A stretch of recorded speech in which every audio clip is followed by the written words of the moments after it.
The Wind in the Willows, Chapter 8, Toad's Adventures.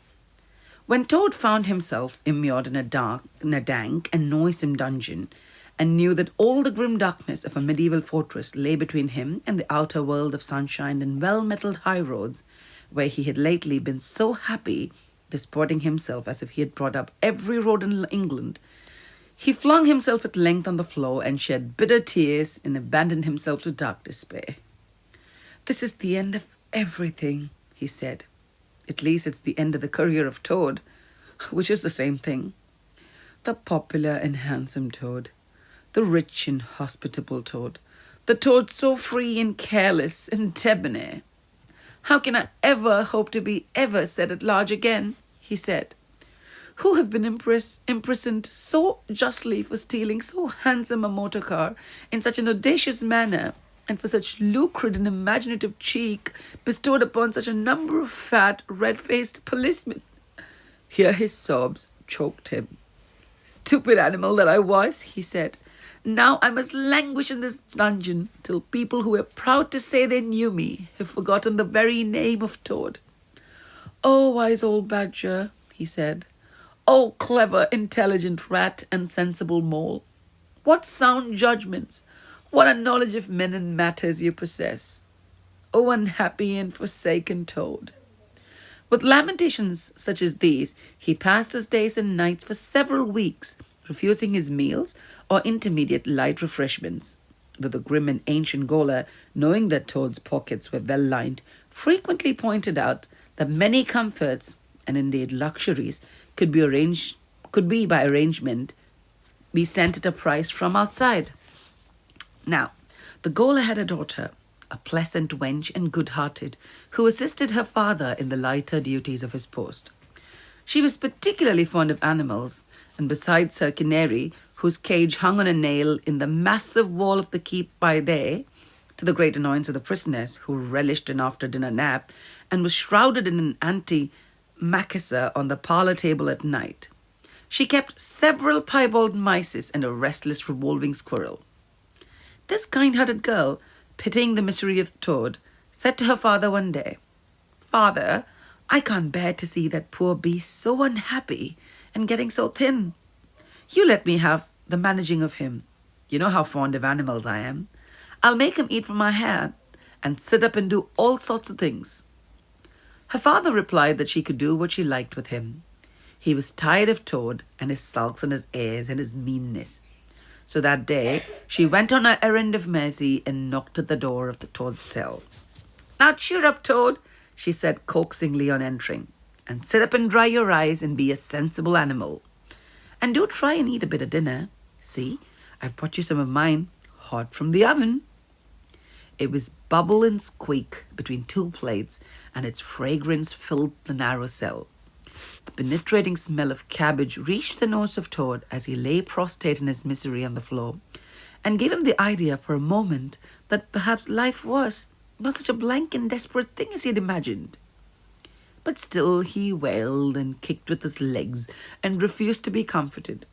So the wise girl retired for the time, but of course a good deal of the smell of hot cabbage remained behind, and as it will do, and Toad, between his sobs, sniffed and reflected, and gradually began to think new and inspiring thoughts of chivalry and poetry, and deeds still to be done, of broad meadows and cattle browsing in them, raked by sun and wind, of kitchen gardens and straight herb borders, and warm snapdragon beset by bees, and of comforting clink of dishes set down on the table at Toad Hall, and the scrape of chair legs on the floor, as everyone pulled himself close up to his work. The air of the narrow cell took on a rosy tinge. He began to think of his friends, and how they would surely be able to do something, of lawyers, and how they would have enjoyed his case, and what an ass he had been not to get in a few. And lastly, he thought of his own great cleverness and resource, and all that he was capable of if he only gave his great mind to it. And the cure was almost complete. When the girl returned some hours later, she carried a tray with a cup of fragrant tea steaming on it and a plate piled up with very hot buttered toast, cut thick, very brown on both sides, with the butter running through the holes in it in great golden drops like honey from the honeycomb.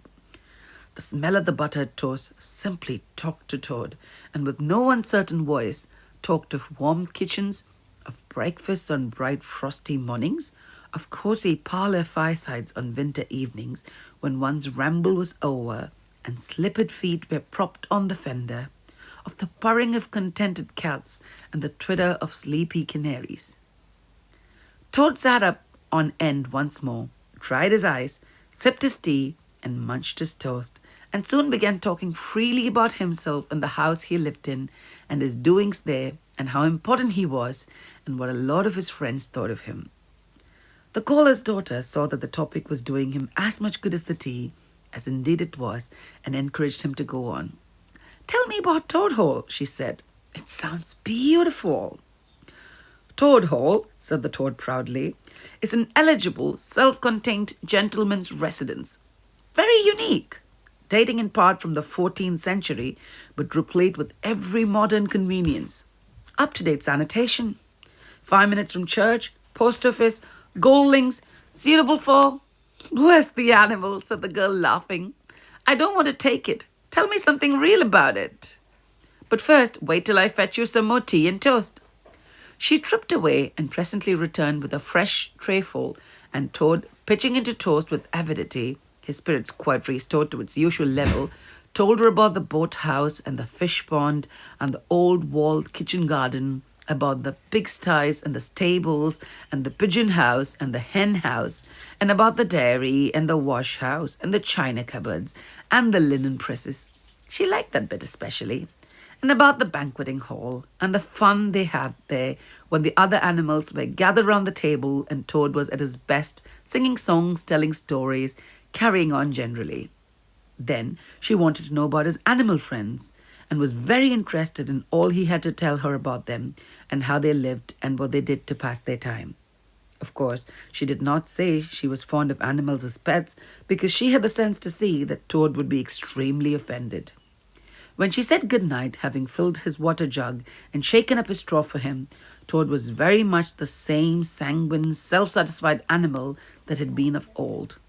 He sang a little song or two of the sort he used to sing at his dinner parties, curled himself up in the straw, and had an excellent night's rest and the pleasantest of dreams. They had many interesting talks together after that, as the dreary days went on, and the caller's daughter grew very sorry for Toad and thought it was a great shame that a poor little animal should be locked up in prison for what seemed to her a very trivial offence. Toad, of course, in his vanity, thought that her interest in him proceeded from a growing tenderness, and that he could not help half regretting that the social gulf between them was so very wide, for she was a comely lass and evidently admired him very much. One morning, the girl was very thoughtful and answered at random, and did not seem to Toad to be paying proper attention to his witty sayings and sparkling comments. "Toad," she said presently, "just listen, please. I have an aunt who's a washerwoman." "There, there," said Toad graciously and affably. "Never mind, think no more about it. I have several aunts who ought to be washerwomen." "Do be quiet a minute, Toad," said the girl. "You talk too much, and that's your chief fault. And I'm trying to think, and you hurt my head. As I said, I have an aunt who's a washerwoman. She does the washing for all the prisoners in this castle. We must try to keep any paying business of that sort in the family, you understand. She takes out the washing on Monday morning and brings it in on Friday evenings. This is a Thursday. Now, this is what occurs to me. You're very rich, at least you're telling me so, and she's very poor. A few pounds won't make any difference to you, and it would mean a lot to her. Now, I think if she were properly approached, squared, I believe is the word you animals use, you could come to some arrangement by which she would let you have a dress and bonnet and so on, and you could escape from the castle as the official washerwoman. You're very alike in many respects, particularly about the figure." "We're not," said Toad in a huff. "I have a very elegant figure for what I am." "So has my aunt," replied the girl, "for what she is. But have it your way, you horrid, proud, ungrateful animal, when I'm sorry for you and trying to help you." "Yes, that's all right. Thank you very much indeed," said the Toad hurriedly. But look here, you wouldn't surely have Mr. Toad of Toad Hole going about the country disguised as a washerwoman? Then you can stop here as Toad, replied the girl with much spirit. I suppose you want to go off in a couch and four. Honest Toad was always ready to admit himself in the wrong. You're a good, kind, clever girl, he said, and I'm indeed a proud and stupid Toad. Introduce me to your worthy aunt, if you would be so kind, and I have no doubt that the excellent lady and I will be able to arrange terms satisfactory to both parties. Next evening, the girl ushered her aunt into Toad's cell, bearing his week's washing pinned up in a towel. The old lady had been prepared beforehand for the interview, and the sight of the certain gold sovereigns that the Toad had thoughtfully placed on the table in full view practically completed the matter and left little further to discuss. In return for his cash, Toad received a cotton print gown, an apron, a shawl, and a rusty black bonnet. The only stipulation the old lady made being that she should be gagged and bound and dumped down in a corner. By this not very convincing artifice, she explained, aided by picturesque fiction which she could supply herself, she hoped to retain her situation in spite of suspicious appearance of things. Toad was delighted with the suggestion.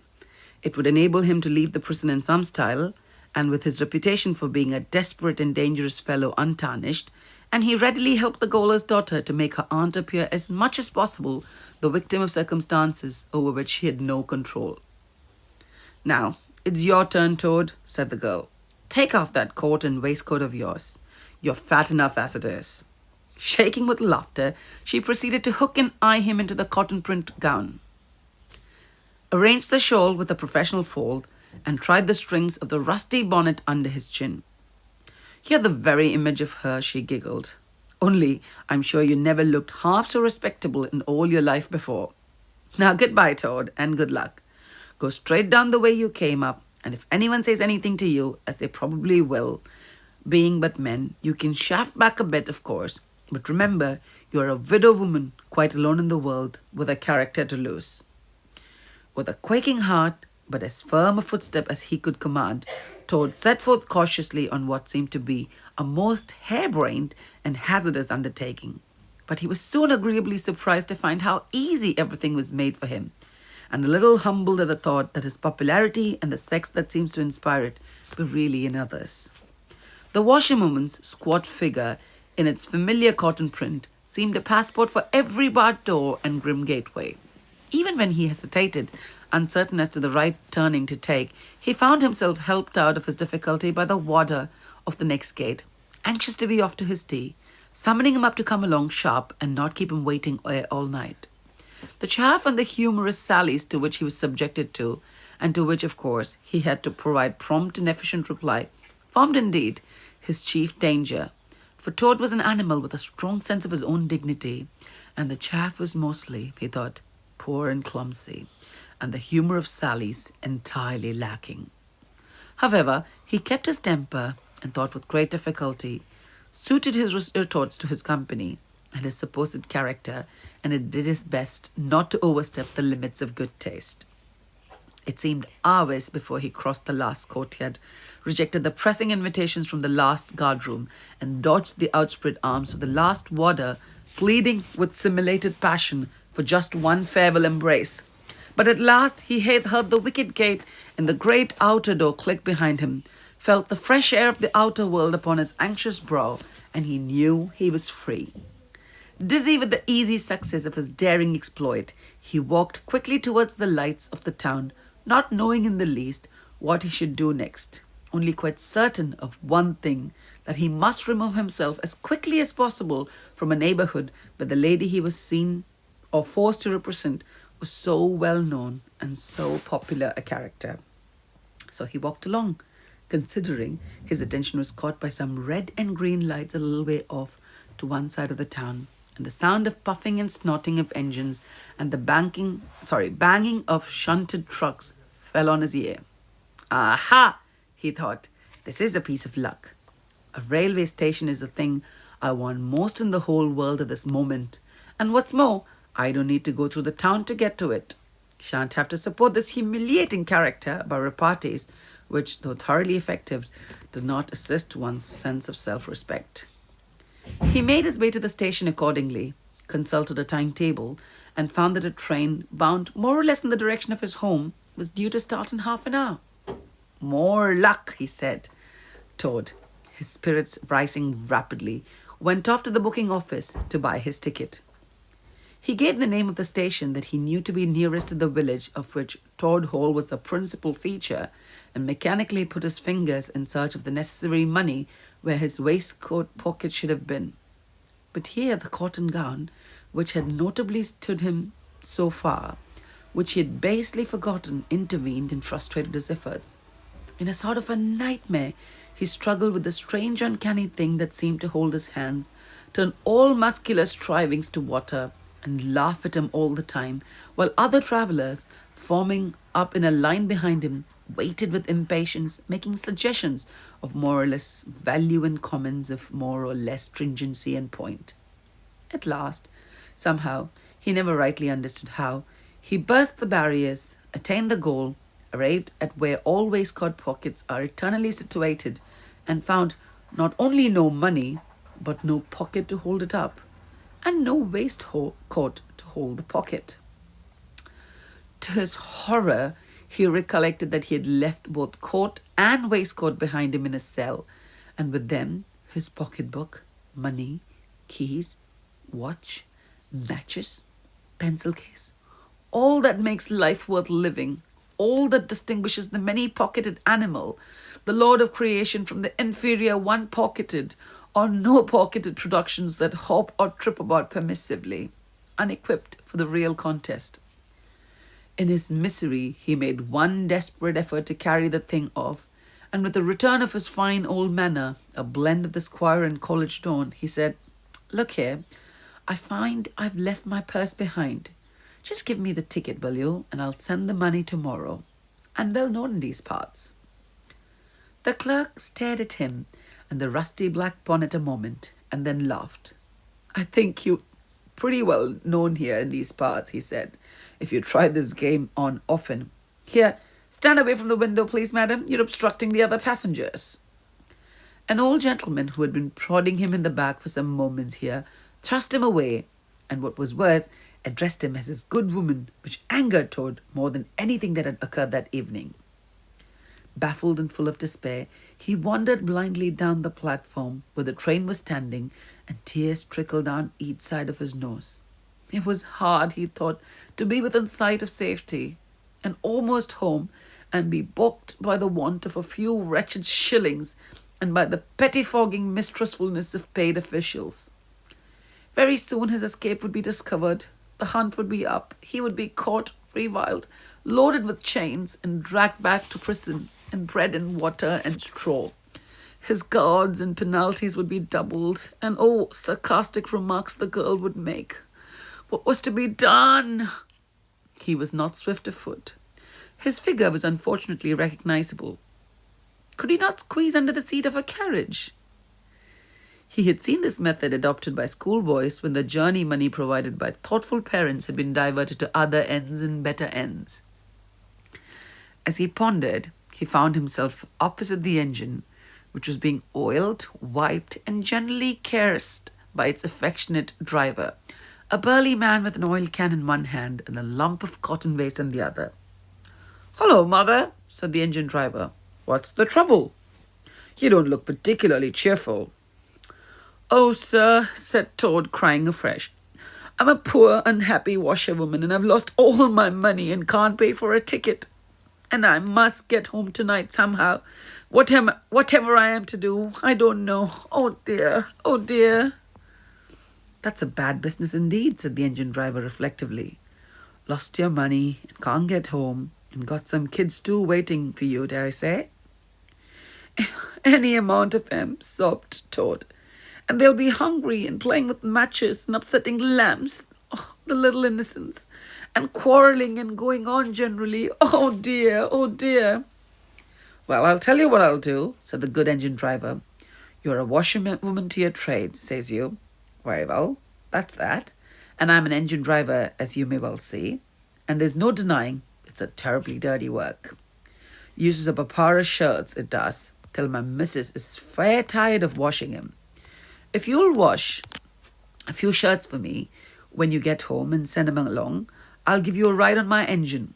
It's against the company regulations, but we're not so very particular in these out-of-the-way parts." The toad's misery turned into rapture as he eagerly scrambled up into the cab of the engine. Of course, he had never washed a shirt in his life and couldn't if he had tried. And anyhow, he wasn't going to begin. But he thought, when I get safely home to Toad Hill and have money again and pockets to put it in, I will send the engine driver enough to pay for quite a quantity of washing. And that'll be the same thing, or better. The guard waved his welcome flag. The engine driver whistled in cheerful response, and the train moved out of the station.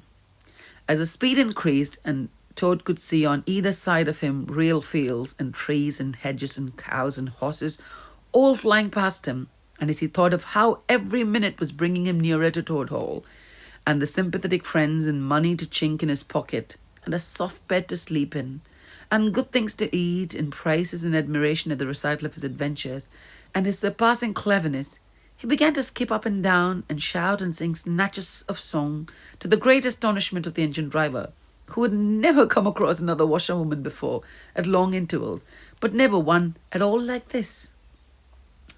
They had covered many and many a mile, and Toad was already considering what he would have for supper as soon as he got home, when he noticed that the engine driver, with a puzzled expression on his face, was leaning over the side of the engine and listening hard. Then he saw him climb onto the coals and gaze up over the top of the train, and then he returned and said to Toad, "It's very strange.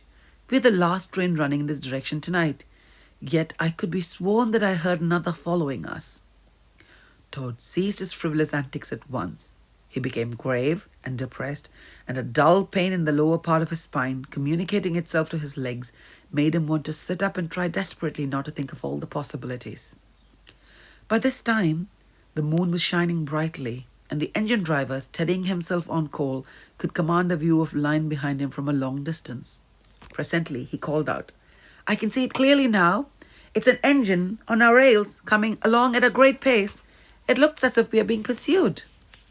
The miserable Toad, crouching in coal dust, tried hard to think of something to do with the dismal want of success.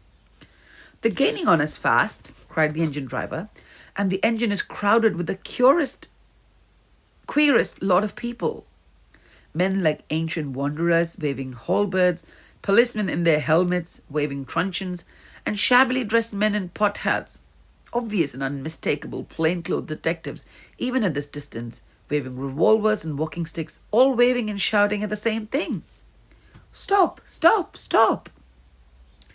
Then Toad fell on his knees among coals and, raising his clasped paws in supplication, cried, "Save me, only save me, dear kind engine driver, and I will confess everything. I'm not the simple washerwoman I seem to be. I have no children waiting for me, or innocent or otherwise. I'm a Toad, the well-known and popular Mr. Toad, a landed proprietor. I have just escaped by my great daring and cleverness from a loathsome dungeon in which my enemies had flung me. And if those fellows on that engine recapture me, it'll be chains and bread and water and straw and misery once more for poor, unhappy, innocent Toad." The engine driver looked down upon him very sternly and said, "Now tell the truth. What were you put in prison for?" "It was nothing very much," said poor Toad, colouring deeply. "I only borrowed a motor car while the owners were at lunch. They had no need for it at that time. I didn't mean to steal it, really. But people, especially magistrates, take such a harsh view of thoughtless and high-spirited actions." The engine driver looked very grave and said, "I fear that you have been indeed a wicked Toad, and by rights I ought to give you up to offended justice. But you're evidently in sore trouble and distress, and so I will not desert you. I don't hold with motor cars for one thing, and I don't hold with being ordered about by a policeman when I'm on my own engine for another, and the sight of an animal in tears always makes me feel queer and soft-hearted. So cheer up, Toad. I'll do my best, and we may beat them yet." They piled on more coals, shovelled furiously, and the furnace roared. The sparks flew. The engine leapt and swung, but still their pursuers slowly gained. The engine driver, with a sigh, wiped his brow with a handful of cotton waste and said, I'm afraid it's no good, Toad. You see, they're running light and they have better engines. There's just one thing left for us to do, and it's your only chance, so attend very carefully what I tell you.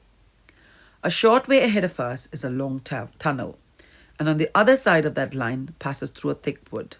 Now, I will put on all the speed I can while we are running through the tunnel, but the other fellows will slow down a bit naturally for fear of an accident. When we are through, I will shut off steam and put on brakes as hard as I can, and the moment it's safe to do so, you must jump and hide in the woods before they get through the tunnel and see you. Then I will go full speed ahead and again, and they can chase me if they like, for as long as they like and as far as they like. Now, mind and be ready to jump when I tell you. They piled on more calls, and the train shot into the tunnel, and the engine rushed and roared and rattled till at last they shot out at the other end into the fresh air and the peaceful moonlight, and saw the wood lying dark and helpful upon either side of the line. The driver shut off steam and put on the brakes. The Toad got down on the step, and as the train slowed down to almost a walking pace, he heard the driver call out, Now, jump! The Toad jumped, rolled down a short embankment, picked up himself unhurt, scrambled into the wood, and hid. Peeping out, he saw his train get up speed again and disappearing at a great pace. Then, out of this tunnel burst the pursuing engine, roaring and whistling, her motley crew waving their various weapons and shouting, Stop! Stop! Stop! When they were past, the Toad had a hearty laugh for the first time since he was thrown into prison.